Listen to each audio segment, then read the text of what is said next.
Hey guys, it's Nick from Both Days Fishing, and in this video I wanted to give a review of the Garmin Striker 4 Fishfinder.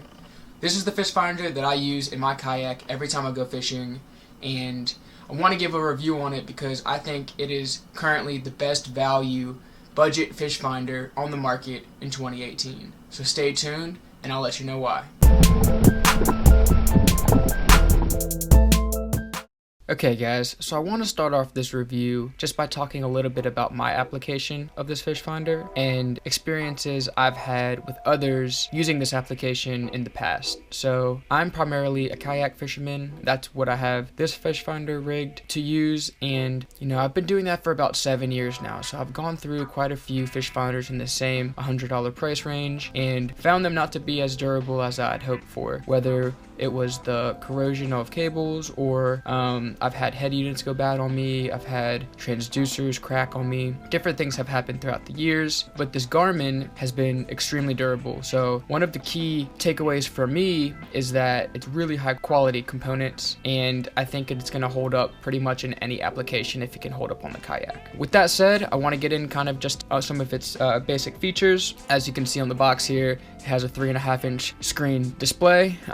It's a color display. It looks really good. It's really easy to mark fish, to mark bait, to mark structure, and really looks good in daylight and at nighttime, which is important.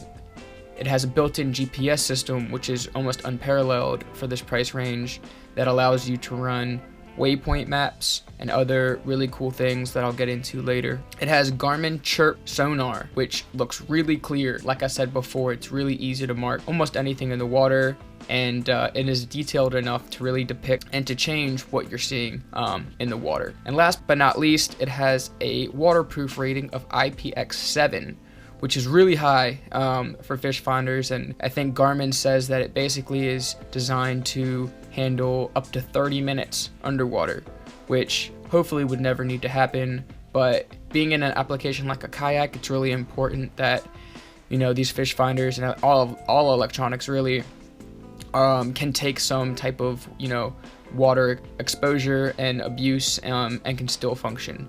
So that's a big piece of it. Next, I'll talk a little bit about what it comes with when you purchase this fish finder. So obviously it'll come with the fish finder unit itself, but it also comes with a transducer. It comes with high quality cables for power and for the transducer. It comes with 2 mounts. One mount for a transom and trolling motor unit, and a second mount that I have here, which is a tilt swivel mount, which has a quick release function. So it's really easy to take on and off. All it is a click. It's really tight and secure. And this is what I use on my kayak, and I find it to be extremely effective. I've never had a problem with anything unclicking and releasing without me wanting to. And as you saw, it's really easy for disassembly. It comes with directions onto how to mount transducers. It comes with how to mount the mounts. It comes with the hardware materials to do all of those things, and then additionally it comes with a quick start manual to get you started and situated into using the unit. So with all of this said, now I want to get into the reason that I really love this fish finder. Like I said, the number one reason is its durability. I've had it for almost a year now, and I've had absolutely no problems with it. It has started up every single time I've used it. I've never had any corrosion issues, and I store my kayak outside, so that's a really big plus. Secondly, as I just said, the waterproofness, right? I think this kind of factors into the durability, but there is nothing that stays dry on a kayak. And with the IPX7 rating, I'm always confident that whether I'm in a windy situation or saltwater or freshwater, it doesn't matter. If I have a couple splashes or my kayak takes on a little bit more water than I'd like to, I'm not worried that it's going to damage my fish finder. Second, as I talked about before, are just the really high quality components that it comes with. I've had transducers crack because I do a through-hole installation. I've had the wires go bad just from the sheer exposure to water and just the elements, but I have had nothing happen here. You know, the cables themselves are really thick, high quality cables. They come with an inline fuse, which is really important also because in previous models I've had to install my own fuse within the battery box. So there's no need for that here. There's caps at the end of the receivers that go into the head unit on the cables that basically are for storage. It allows nothing to get in and keeps everything nice and dry and clean, which is really important. Like I said, everything is just really high quality, well built components. So that's a huge plus for me. The next is the fact that it does have a GPS feature. So GPS was not something that I really thought I would use on a kayak very often because I don't go very long distances, but having this waypoint option allows me to mark anything that I see while I'm out there on the water. So whether that's a catch, like you see here, big bass, or a dock, or a ledge, or, you know, if you're on a new body of water, even where you launched, right? For trolling, I find that sometimes I'll only catch a fish on one specific pattern or one specific little slot of land, and any other trolling path that I go catches nothing. So with this waypoint map, you know, I can really mark exactly where I was and replicate that over and over and over again to get more fish into the boat. One really cool feature of this Garmin is it allows you to combine all of the different views at any point in time. So it's very customizable.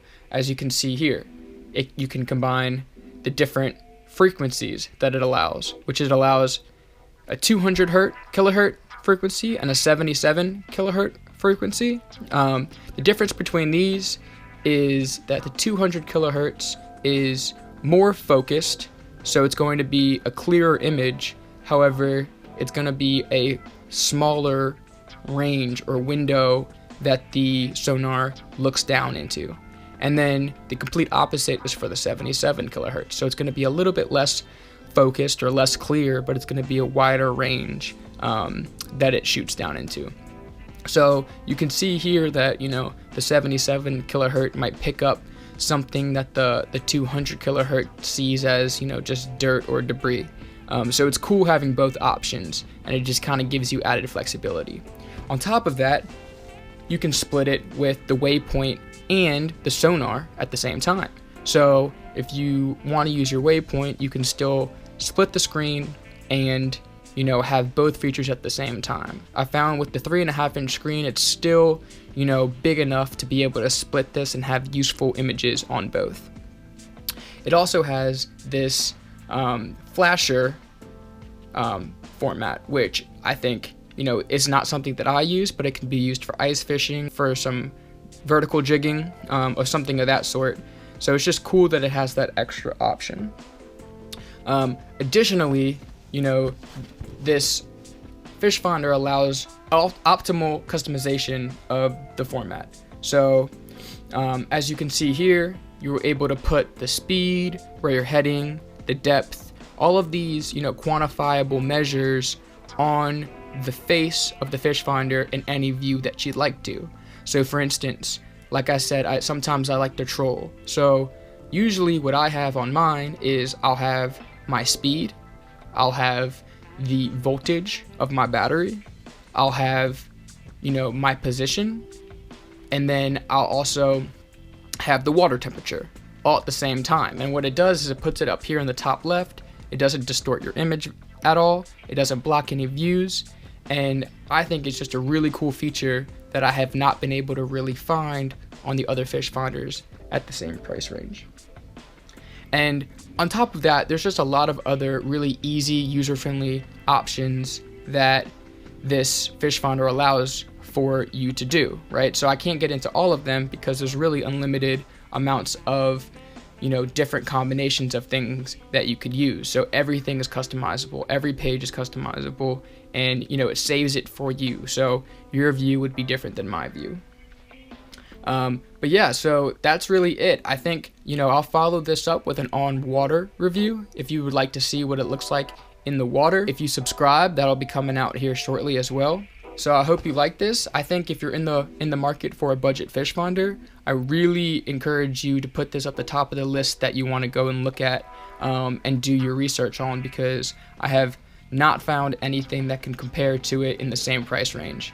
Additionally, if you would like to know how I wired this into my kayak and what I use to power it, comment that below and I'll be sure to get back to you with either a comment or another video detailing how I did this. If you liked the video, please hit that like button and subscribe for more action.